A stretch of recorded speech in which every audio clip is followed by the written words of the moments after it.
Gracias, Ismael. Gracias a ustedes por estar con nosotros y a los amigos que están conectados a través de Facebook. Lo quiero invitar, por favor, a inclinarle el rostro para comenzar con una oración en este momento. Señor y Dios, te damos gracias por la oportunidad que tú nos das de estar aquí en tu casa de adoración. Gracias, Señor, porque en el día de hoy amanecimos vivos y eso es un milagro. Gracias, Padre Santo, porque tú te preocupas por nuestras necesidades, porque tú quieres nuestro bien y tú quieres nuestra libertad.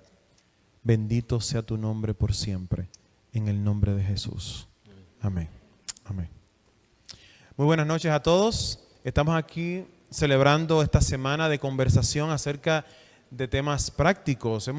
Comenzamos el sábado con el título Nacidos para ser libres. Y hoy vamos a estar hablando otro tema que nos tiene la intención de llevarnos hacia la libertad, porque el Señor desea que seamos libres. El sábado pasado terminamos el tema hablando acerca del versículo que decía que si el Hijo los libertare, seréis verdaderamente libres. En el día de hoy hemos querido hacer algo diferente. En vez de hacerlo en el templo, lo estamos haciendo en el área del comedor, porque queremos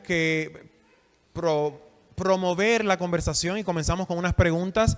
Antes de la transmisión por Facebook comenzamos con unas preguntas en las mesas que ustedes discutieron y que ustedes conversaron. Lo importante en este caso es que usted se exprese y haga sentir lo que a usted le parece con respecto al tema. Luego ustedes van a ver a unos muchachos, unos amigos nuestros adolescentes que van a estar caminando en medio de las mesas. No se asusten, es parte del programa. Ellos le van a estar sirviendo algo de tomar para que usted esté a gusto, para que usted se sienta relajado y para que usted disfrute en la casa del Señor. Así que les damos una invitación especial a ustedes a acompañarnos en el día de mañana, en donde vamos a estar aquí a las 7:30 también. Así que gracias por estar hoy y esperamos que usted esté con nosotros también el día de mañana a la misma hora. Gracias por estar acá. Quiero invitarlos, por favor, a abrir la palabra de Dios. Lucas capítulo 7. Lucas capítulo 7, versículo 11. Me gustaría que ustedes me acompañaran con su teléfono, con su Biblia de papel, con su iPad si que tiene alguna. Vayamos a Lucas capítulo 7, versículo 11. Dice así: Aconteció después que él iba a la ciudad que se llama Naín. E iban con él muchos de sus discípulos y una gran multitud. Cuando llegó cerca de la puerta de la ciudad, he aquí que llevaban a enterrar a un difunto, hijo único de su madre, la cual era viuda, y había con ella mucha gente de la ciudad. Y cuando el Señor la vio, se compadeció de ella y le dijo: no llores. Y acercándose, tocó el féretro y los que llevaban se detuvieron y dijeron, y acercándose tocó el féretro y los que llevaban se detuvieron y dijo: joven, a ti te digo, levántate. Entonces se incorporó el que estaba muerto y comenzó a hablar y lo dio a su madre.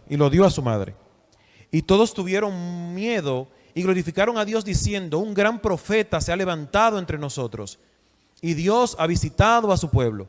Y se extendió la fama de él por toda Judea y por toda la región alrededor.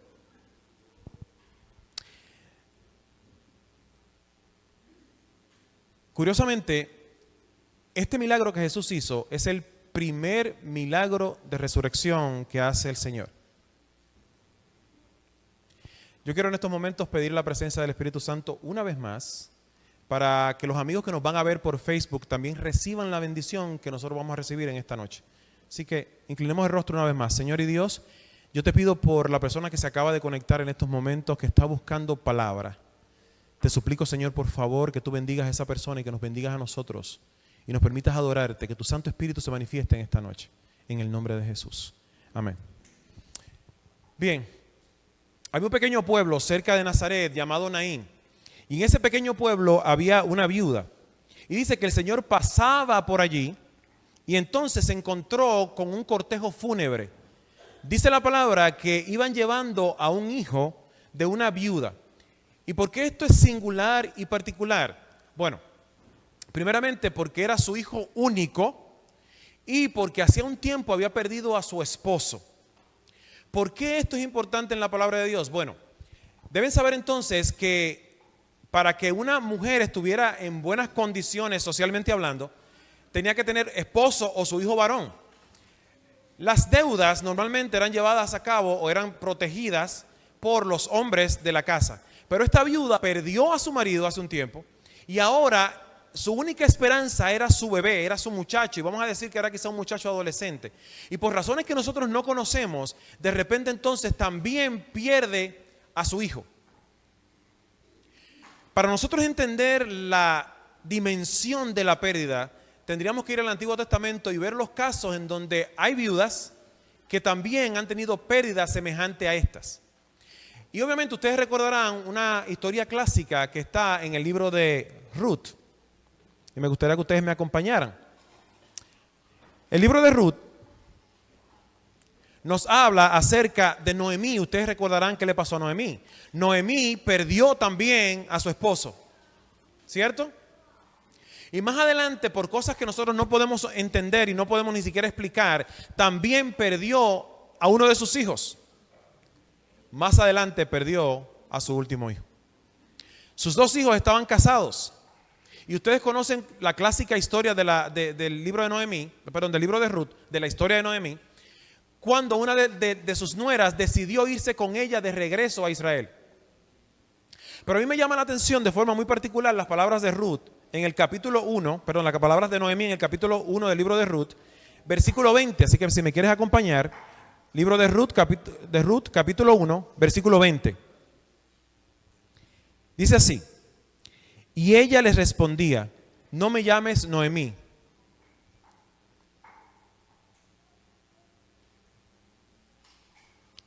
llámame Mara, porque en grande amargura me ha puesto el Todopoderoso. La palabra Mara significa amargura, tristeza, dolor. Entonces Noemí, que era una persona aparentemente muy feliz, cuando la gente la vio, la llamó, y su nombre significaba placer, placentero, felicidad. Y ella dice, no me vuelvas a llamar de esa manera. No me llames de esa manera. Llámame ahora Mara, amarga, difícil, complicada. ¿Por qué ella quería que la llamaran de esa manera? Porque ella entendía que lo más importante de su vida lo había perdido. Ella entendía que no había razón para tener felicidad porque todo lo importante de su vida estaba en esos momentos enterrado en la tierra. Si regresamos a la historia de la viuda de Naín, allí va ella llorando, probablemente gritando hasta más no poder. Con ella va mucha gente acompañándola. Con ella va gente que conoció a su hijo, que conoció a su esposo, que la conoció a ella. Y van sufriendo en el camino porque la pérdida de la viuda de Naín fue terrible. Las tierras, si eran empeñadas o eran vendidas, se supone que los varones redimieran o compraran las tierras. De ahí que la historia de Noemí en el libro de Ruth era la desesperación por buscar una persona que redimiera a Noemí. Y ustedes conocen la historia. Boaz apareció y pudo finalmente redimir a Noemí. ¿Por qué? Porque la tierra estaba comprometida, las propiedades estaban comprometidas, las deudas estaban comprometidas. Y se necesitaba buscar un pariente cercano para que entonces el pariente cercano ayudara con las deudas que estaban pendientes. En el caso de la viuda de Naín, ella iba caminando y en ese féretro, en esa caja de muerto, iba todo lo que para ella era importante. Piensen ustedes, ¿tiene sentido vivir cuando ante tus ojos, en una caja fría que muy probablemente era de mimbre en ese tiempo, va el cuerpo muerto de tu última esperanza? ¿Tiene sentido preocuparse por la vida? ¿Tiene sentido buscar propósito en la vida cuando yo lo he perdido todo? Y en el caso de Noemí, Noemí dice, Dios me lo ha quitado todo. Yo me he encontrado con mucha gente que le hace preguntas a Dios. Y le dice, Señor, ¿por qué me ha tocado sufrir en mi vida? ¿Por qué me ha tocado experimentar las cosas que me ha tocado experimentar? ¿Por qué tú me has permitido pasar por situaciones difíciles en mi vida que me han marcado? Yo le decía a ustedes hace un tiempo aquí en la iglesia que teniendo unos 17 años me tocó ir a un campamento de cadetes médicos, que es algo que existe en Puerto Rico. Luego de que tú terminas los conquistadores, lo próximo que hay son cadetes médicos. Antonio sabe de eso. Y me tocó ir a un campamento, un basic training de cadetes médicos. Y en aquel lugar, en el campamento de basic training, yo conocí una muchacha. Y la muchacha era un poco retraída, era calladita, silenciosa, no le gustaba hablar mucho. Y era un poco físicamente débil, así que en el campamento era fuerte. Había que correr, había que levantarse a las 5 de la mañana, hacer push-ups. Aunque ustedes no crean, sí, hubo un tiempo en mi vida cuando yo hacía push-ups. Pero esta muchachita no podía con los ejercicios físicos. Así que yo recuerdo que tuvimos que pasar por un río, brincar la cerca, hacer cosas. Yo recuerdo ayudándola a que ella pasara. Nos hicimos bien amigos, bien amigos. El asunto es que ya faltando, fue una semana completa, faltando 2 o 3 días para que terminara el campamento. Estando una tarde sentado conversando, cuando se nos permitía descansar del campamento, la muchacha comenzó a hablar y a llorar y abrió su corazón conmigo. Y me dijo lo siguiente, escuchen bien, yo no quiero regresar a mi casa. Yo no quiero regresar a mi casa porque en mi casa me espera mi abuelo. Estoy hablando de una muchacha que habrá tenido 15, 16 o 17 años. Yo no quiero regresar a mi casa porque en mi casa me espera mi abuelo. Yo le pregunto, ¿y qué pasó con tu abuelo? Ella me dijo, desde los 8 años, mi abuelo me está abusando sexualmente. Para mí fue terrible escuchar eso. Era la primera vez que yo me encontraba con una historia como esta, aunque había escuchado de abuso infantil, nunca había tenido una persona cerca de mí que me describiera ese evento. Y les confieso que no pude hacer mucho, lo único que pude hacer fue abrazarla y escucharla. ¿Qué tú le puedes decir a una muchacha de 17 años que no quiere regresar a su casa porque en su casa está su violador, quien se supone que sea su protector?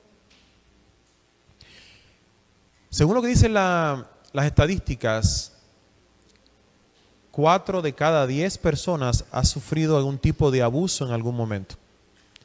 Eso significa que entre nosotros que estamos aquí, un 40% ha sufrido algún tipo de abuso. Abuso emocional quizás, abuso físico con violencia, abuso sexual quizás.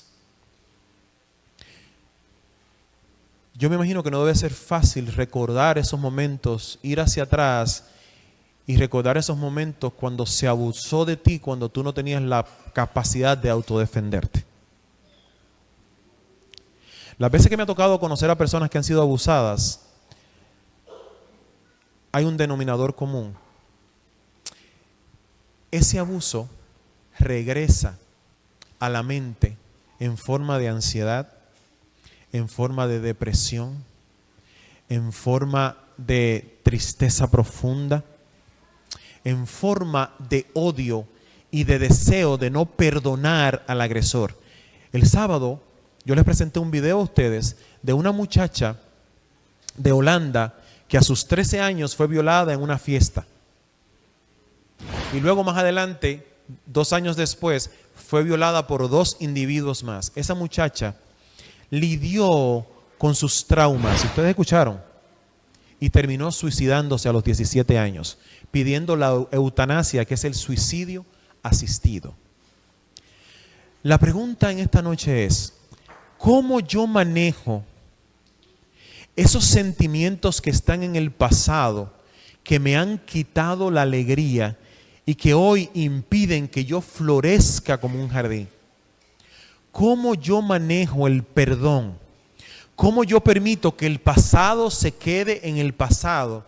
¿Cómo yo permito que esas cosas que están atrás se vayan de mi vista y me permitan a mí vivir una vida más o menos normal? Fíjense que la viuda de Naín, aunque ella no le habían hecho nada en contra, en ese féretro estaban todas sus ilusiones y estaban muertas. Las personas que han sentido abuso, las personas que han sufrido abuso, sienten que todas sus ilusiones están enterradas y que no se puede volver atrás. ¿Cómo se puede manejar esa situación? Si vamos a la historia,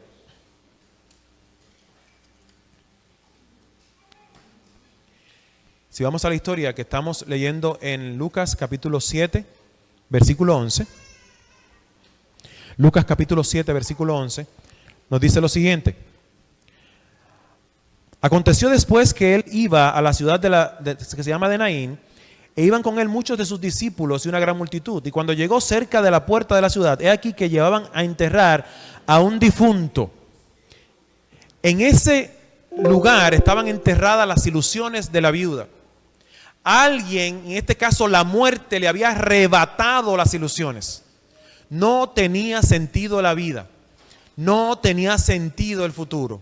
No tenía sentido. No había manera de resolver el problema. Así que Jesús se encuentra con este problema. Y a mí me gusta lo que Jesús hace. Va donde ella, le habla y le dice, ¿qué cosa? ¿Qué le dice Jesús? Le dice, no llores. No llores, porque en las manos de Jesús está la solución de tu problema. Es el mismo mensaje que yo quiero darte en esta noche. Yo quiero hablar con ustedes acerca del perdón.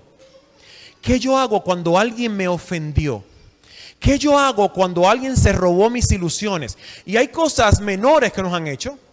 Puede ser que una persona te dijo una mentira y eso te hirió. Pero puede ser que una persona abusó de ti y te marcó de una manera que te hizo ser la persona que tú eres en estos momentos. Independientemente cuál sea el caso, nosotros estamos lidiando con situaciones complicadas que muchas veces no nos permiten florecer. ¿Qué yo hago si necesito perdonar? Yo les hice una pregunta a ustedes en la mesa que decía, ¿has perdonado a alguien en algún momento que no merecía el perdón? Y yo estoy seguro que ustedes conversaron al respecto. En muchas ocasiones te ha tocado vivir con personas que te han hecho daño que no merecen tu perdón. Y la verdad es que no importa lo grande o pequeño que haya sido el asunto, eso está clavado en tu mente. Yo le contaba a mi esposa hace un tiempo que yo tenía una tía abuela. Cuando chiquito yo era gordito, redondito, una bolita. Así una bolita, chiquitito. Y mi tía abuela, yo recuerdo que en una ocasión, probablemente habré tenido, no sé, qué sé yo, 5 a 6, 7 años, ella comenzó a hacerme bullying, mi tía abuela, y comenzó a burlarse de mi cuerpo porque yo era gordito. Eso me habrá pasado cuando yo tenía unos 6 años, señores. Eso es una tontería, eso es una bobería. ¿Por qué es tan importante? Yo no sé, pero mi tía abuela, que murió el año pasado de unos 90 y tantos años, y yo que tengo 46, todavía hoy día yo recuerdo que mi tía abuela me hizo bullying. Así que tú te podrás imaginar lo difícil que debe ser para una persona que sufrió abuso, que sufrió dolor, que fue marcada, lo difícil que debe ser perdonar. Probablemente te ha tocado a ti vivir una situación en la cual te acusaron de algo que tú no cometiste. ¿Te ha pasado eso? Qué difícil es manejar una situación cuando te acusan de algo que tú no cometiste. Qué difícil es manejar el perdón en esas circunstancias.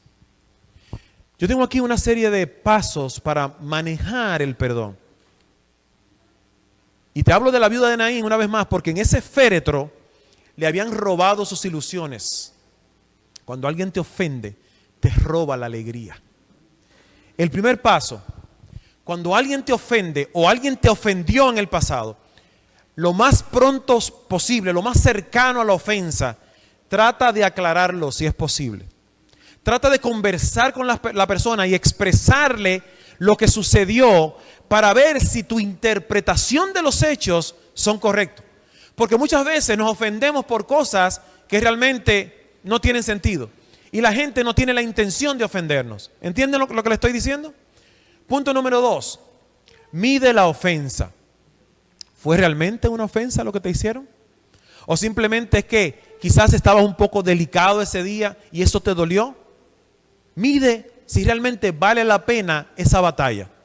Hay un dicho muy común que dice, escoge tus batallas. Evalúa si vale la pena enchismarte, dicen por ahí, por la situación que te hicieron. Número 3. Entiende que perdonar no es necesariamente restaurar la confianza. Muchas veces nosotros creemos que al perdonar, yo tengo que entonces abrir la puerta al ofensor. Y le pongo un ejemplo. Digamos que hay una persona, yo invito a una persona a mi casa. Y la persona se roba el reloj que yo tengo en la casa. Se lo lleva, le gustó y se lo llevó sin decirme.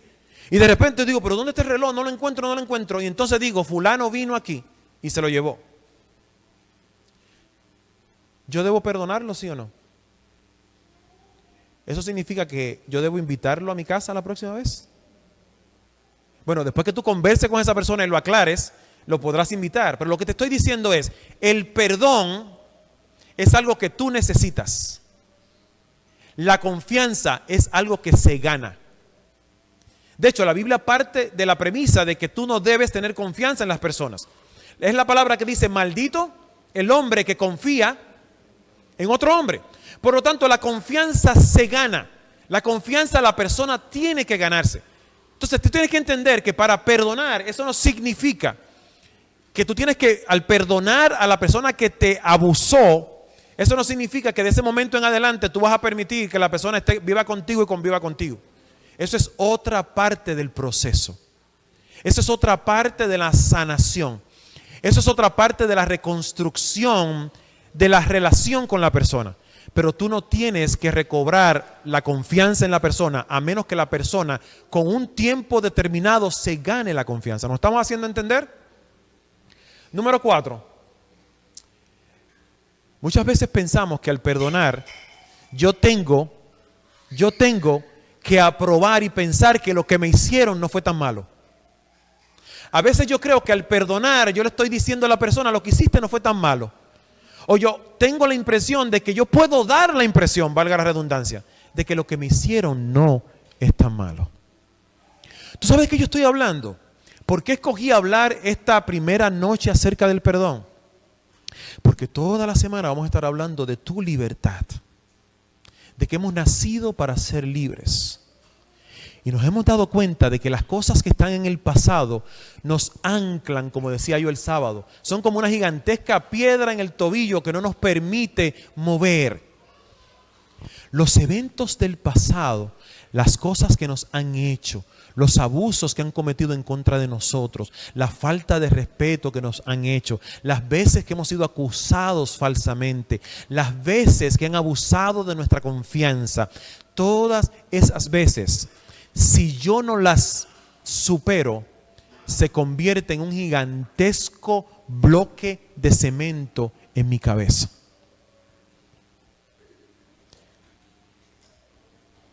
La viuda de Naín estaba frente a Jesús,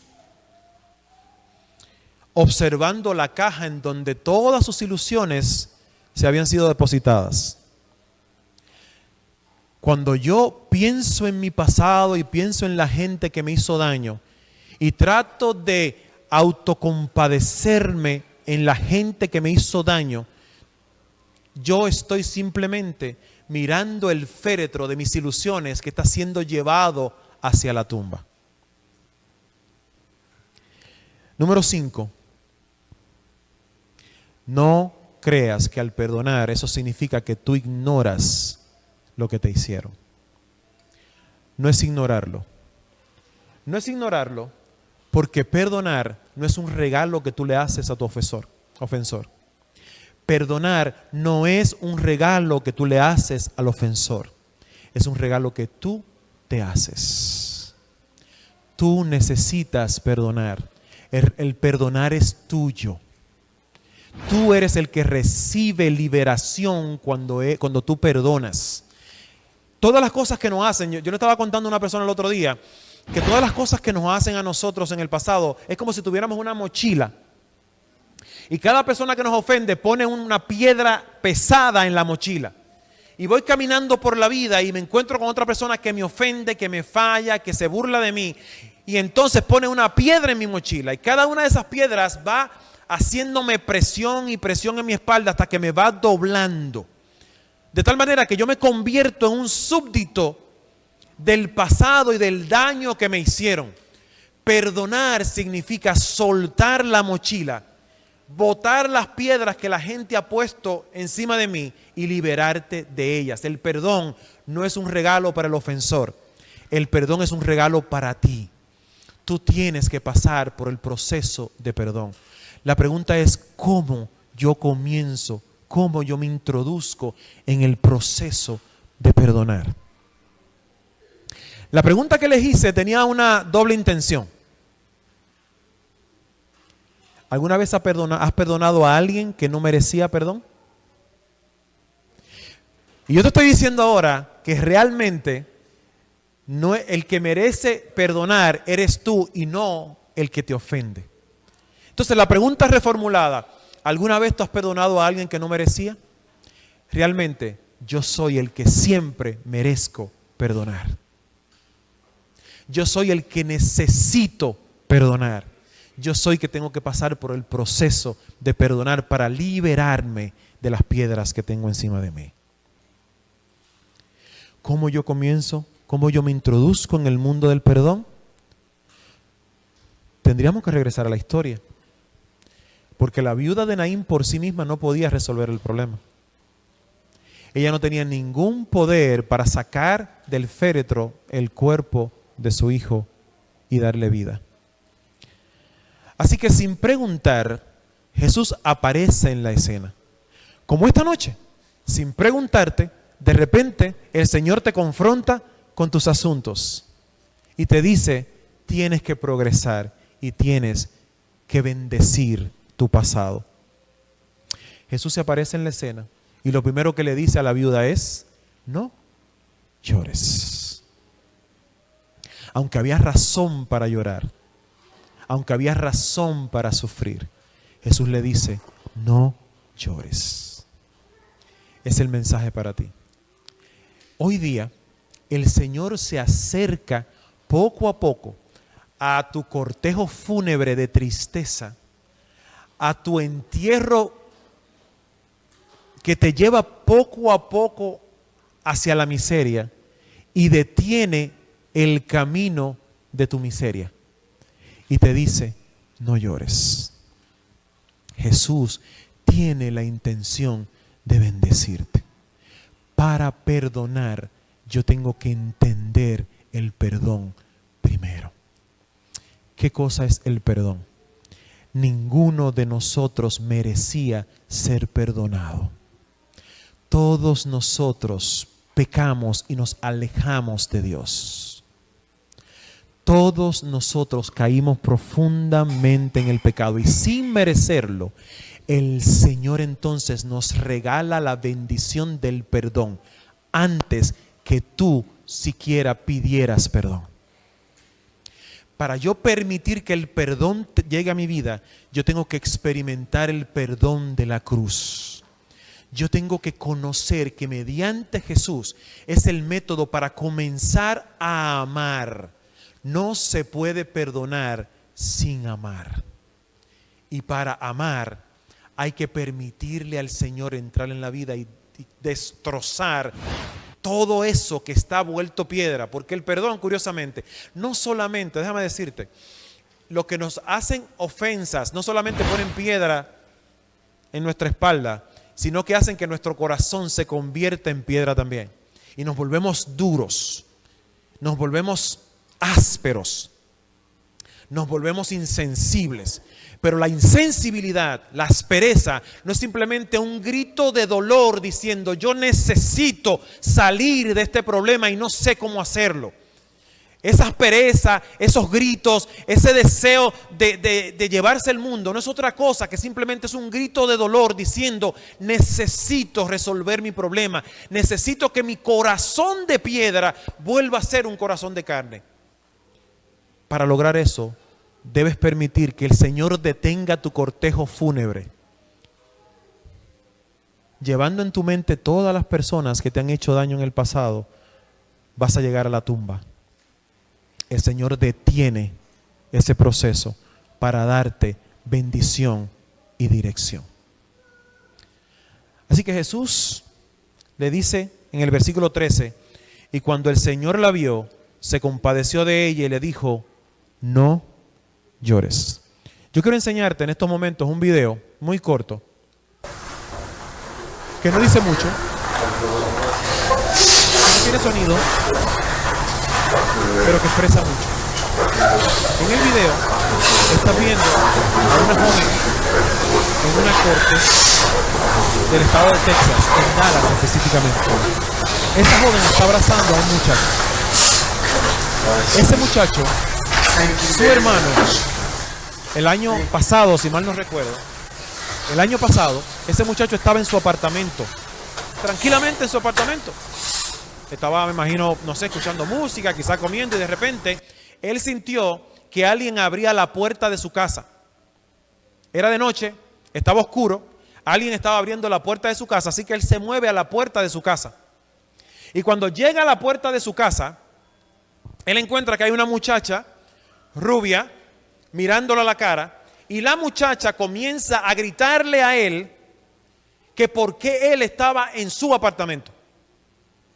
Y entre medio del forcejeo, resulta que la muchacha era una policía, ella es policía, ella sacó su arma, dio un paso hacia atrás y le disparó, matándolo en la propia puerta de su apartamento. Una vez más, ella llegó al apartamento del muchacho, el muchacho abre la puerta, la muchacha se sorprende al verlo, le cuestiona por qué él está en ese lugar, saca su pistola y le dispara y lo mata. Según lo que la muchacha dice, ella creía que ese era su apartamento, ella se confundió de apartamento. Y ella entró al apartamento equivocado, porque era exactamente la puerta similar. ¿Saben que los apartamentos se parecen? Ella se equivocó de apartamento, entró en el apartamento del muchacho y pensó que había una persona robándole. Así que ella saca su arma y ejecuta al muchacho en la misma puerta de su casa. Una cosa que no tiene sentido. Una cosa que carece de toda lógica. Una cosa que habrá de marcar a la familia por siempre. Pero lo que a mí me llama la atención de este video es que el día de la sentencia, ya sentenciada, creo que a 10 años me parece, el día de la sentencia, el hermano del muchacho fue a la corte y él decidió perdonarle la vida. Lo que ustedes están viendo en ese momento es el hermano del muerto abrazando a la muchacha que mató a su hermano de forma injusta. ¿Por qué esto es maravilloso? Porque esto no tiene sentido. Y aunque no tenga sentido, ese muchacho tomó la decisión de perdonar. Tú tienes que tomar la decisión de perdonar en esta noche. Tú tienes que tomar la decisión de permitir que el Señor entre en tu vida, suavice tu corazón de piedra y comience a darle forma de carne a tu corazón. ¿Por qué? Porque el perdón es un regalo para ti. Cuando tú perdonas es un regalo para ti. ¿Por qué? Porque el Señor te perdonó primero. ¿Qué significa que el Señor me perdonó primero? Que te regala de su amor para que tú puedas manejar la situación de aquella gente que te ha hecho daño. El Señor te otorga el amor para que entonces tú comiences a aprender a perdonar. Es bien difícil perdonar si no se permite a Cristo entrar en el corazón primero. Versículo 14. Y escuchen bien, estoy leyendo en Lucas capítulo 7, versículo 14. Y acercándose tocó el féretro y los que lo llevaban se detuvieron. Jesús tocó el féretro con el muchacho muerto adentro. Tocó el féretro y lo tocó para aguantar el cortejo fúnebre diciendo: este muchacho no va a ser entregado. Este muchacho no va a ser enterrado. El Señor en el día de hoy quiere tocar tu cortejo fúnebre y quiere tocar ese lugar en donde tú has puesto tus ilusiones. ¿Y qué quiere hacer Jesús? Dice la palabra. Y dijo: Dijo Jesús, a ti te digo, levántate. Entonces se incorporó el que estaba muerto y comenzó a hablar y lo vio y lo dio a su madre. Jesús dice, levántate.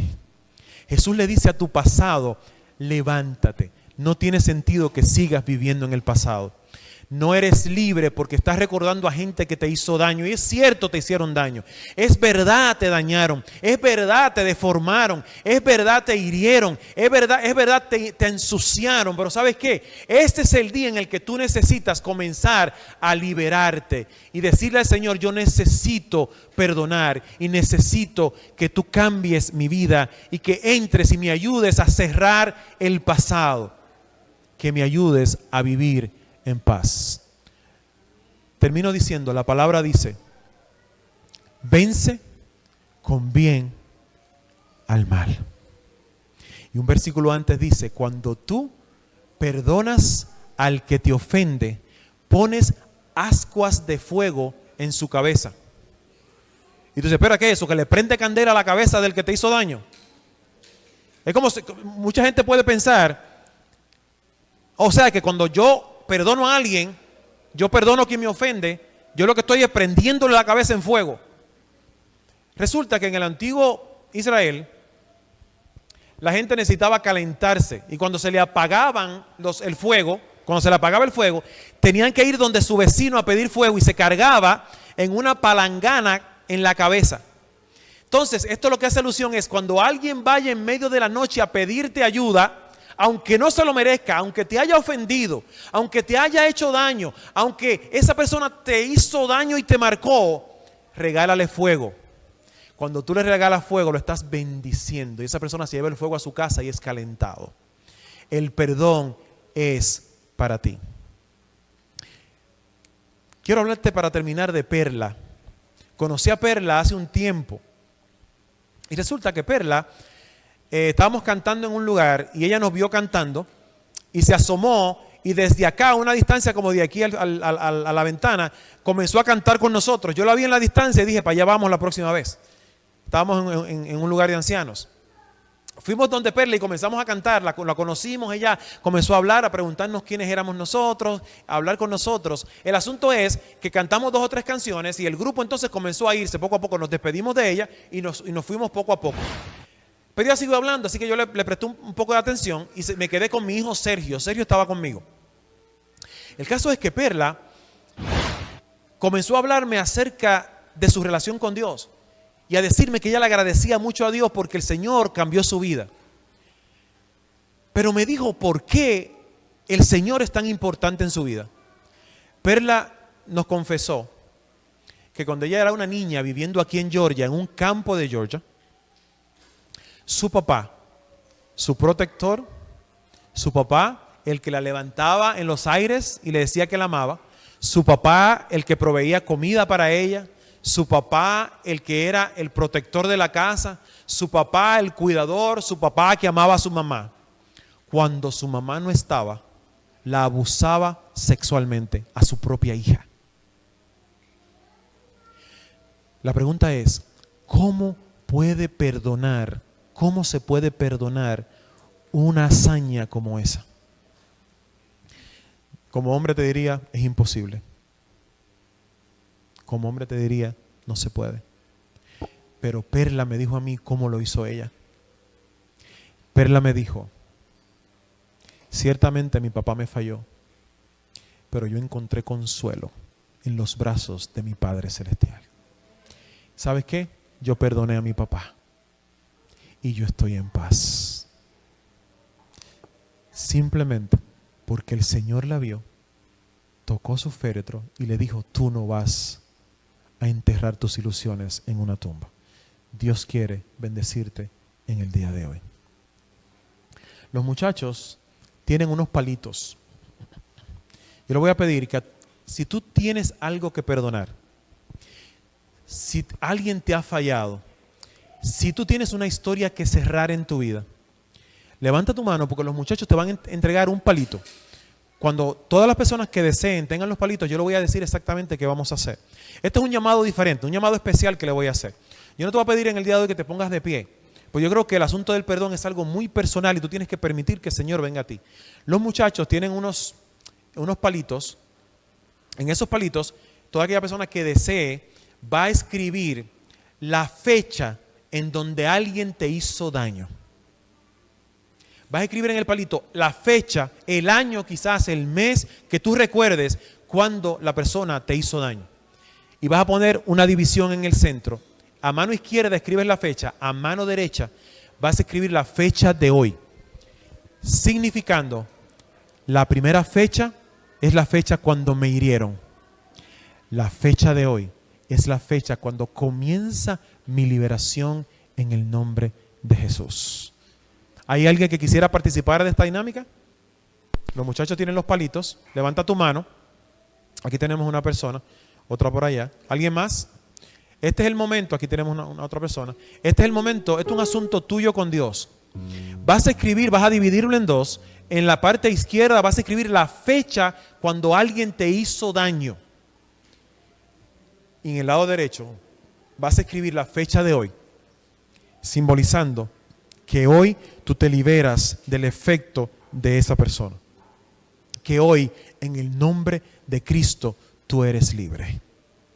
¿Entendemos? ¿Alguien más? ¿Alguien más?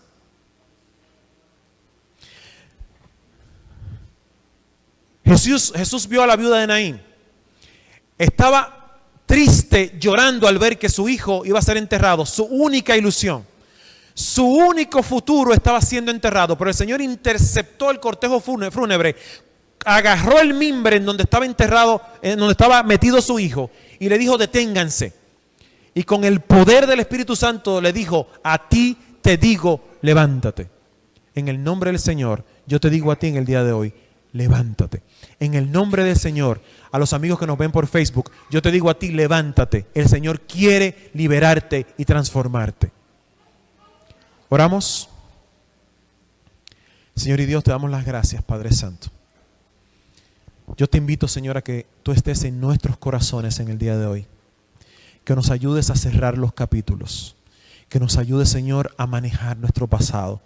Que nos des la bendición, Señor, de entender que el perdón es una bendición para mí. Que tú nos otorgaste, aunque no lo merecíamos, el perdón. Y al aceptar tu perdón, tu amor viene a nuestro corazón. Y entonces estamos listos para perdonar. Que en esta noche tu Santo Espíritu entre en nuestro corazón y transforme nuestro corazón de piedra y nos dé un corazón de carne.